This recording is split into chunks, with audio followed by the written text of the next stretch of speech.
ಒಂದು ಉದ್ಯಾನವನದಲ್ಲಿ ಅನೇಕ ರೀತಿಯ ಗಿಡಮರಗಳಿದ್ದವು. ಅವು ಅಲ್ಲಿದ್ದುದರಿಂದ ಉದ್ಯಾನವನದ ಅಂದವು ಹೆಚ್ಚಿತ್ತು. ಅಲ್ಲಿರುವ ಪ್ರತಿಯೊಂದು ಗಿಡಮರವು ತಮ್ಮಿಂದಲೇ ಈ ಉದ್ಯಾನವನದ ಆಕರ್ಷಣೆ ಹೆಚ್ಚಿದೆ ಎಂದು ಬೀಗುತ್ತಾ ತಮ್ಮೊಳಗೆ ಹೀಗೆ ಮಾತಾಡಿಕೊಂಡವು. ನನ್ನ ಹಣ್ಣು ತಿನ್ನಲು ರುಚಿಯಾಗುತ್ತದೆ.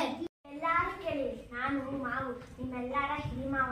ನನ್ನ ಹಣ್ಣು ಎಷ್ಟು ಸಿಹಿಯಾಗಿದೆ ಎಂದರೆ ಹುಡುಗರು ಮುದುಕರು ನನ್ನ ಹಣ್ಣಿಗಾಗಿನೇ ಮುಗಿಬೀಳುತ್ತಾರೆ. ನಿನ್ನ ಹಣ್ಣು ಸಿಹಿಯಾಗಿರಬಹುದು, ಆದರೆ ನನ್ನನ್ನು ಮನುಷ್ಯರು ಉಪಯೋಗಿಸುತ್ತಾರೆ, ಅದನ್ನು ಮರೆಯಬೇಡ. ನನ್ನ ಹಣ್ಣು 4 ಜನರಿಗೆ ಸಾಕು, ಆದರೆ ನಿನ್ನ ಹಣ್ಣು ಒಬ್ಬರಿಗೂ ಸಹ ಹೊಟ್ಟೆ ತುಂಬುವುದಿಲ್ಲ. ಬಿಡು, ನಿನ್ನ ಹಣ್ಣು ಮುಟ್ಟಿದರೆ ಮುಳ್ಳು, ಅದನ್ನು ಬಿಡಿಸಲು ಹೊರಟರೆ ಕೈಯೆಲ್ಲ ಮೇಣ. ಆದರೆ ನನ್ನ ಕಾಯಿ ನೋಡು, ಎಳೆಯದಾದರೆ ಎಳನೀರಿಗೆ, ಬಲಿತರೆ ಸಾಂಬಾರಿಗೆ ಹಾಗೂ ಪೂಜಾ ವಿಧಗಳಿಗೆ. ನನ್ನನ್ನು ಶುಚಿಗೊಳಿಸಲು ಪೊರಕೆಯಾಗಿಯೂ ಉಪಯೋಗಿಸುತ್ತಾರೆ, ಹಾಗೂ ನನ್ನ ಗರಿಗಳನ್ನು ಚಪ್ಪರಕ್ಕೆ ಹಾಕುತ್ತಾರೆ. ನೀನು ಬೇಕಾದಷ್ಟು ಜಂಬ ಕೊಚ್ಚು, ಆದರೆ ನಾನು ಕೊಡುವಷ್ಟು ನೆರಳನ್ನು ನೀವ್ಯಾರು ಕೊಡಬಲ್ಲರಿ?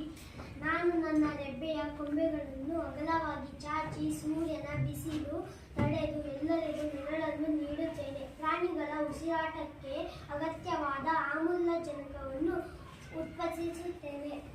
ಆಲದ ಮರವೇ, ಇದೇನು ಈ ರೀತಿ ಬಡಾಯಿ ಕೊಚ್ಚಿಕೊಳ್ಳುತ್ತಿದ್ಯಾ? ನೆರಳು ಆಮ್ಲಜನಕ ಕೊಟ್ಟರೆ ಸಾಕೆ, ನಿನ್ನ ಹಣ್ಣುಗಳು ಹಕ್ಕಿಗಳು ಕೂಡ ತಿನ್ನುವುದಿಲ್ಲ. ನಿನ್ನ ಹೂವನ್ನು ನೋಡದವರೇ ಇಲ್ಲ. ನನ್ನ ಎಲೆಯಲ್ಲಿ ಊಟ ಮಾಡಿದ್ಯಾ? ನನ್ನ ಮೂಟೆಯ ಚಟ್ನಿ ತಿಂದಿದ್ಯಾ? ನನ್ನ ಹಣ್ಣುಗಳು ಎಲ್ಲರಿಗೂ ಅಗತ್ಯ, ಹಾಗಾಗಿ ನಾನು ವರ್ಷದ 12 ತಿಂಗಳು ಹಣ್ಣನ್ನು ನೀಡುತ್ತೇನೆ. ಆದ್ದರಿಂದ ನಿಮ್ಮೆಲ್ಲರಿಗಿಂತ ನಾನೇ ಶ್ರೇಷ್ಠ.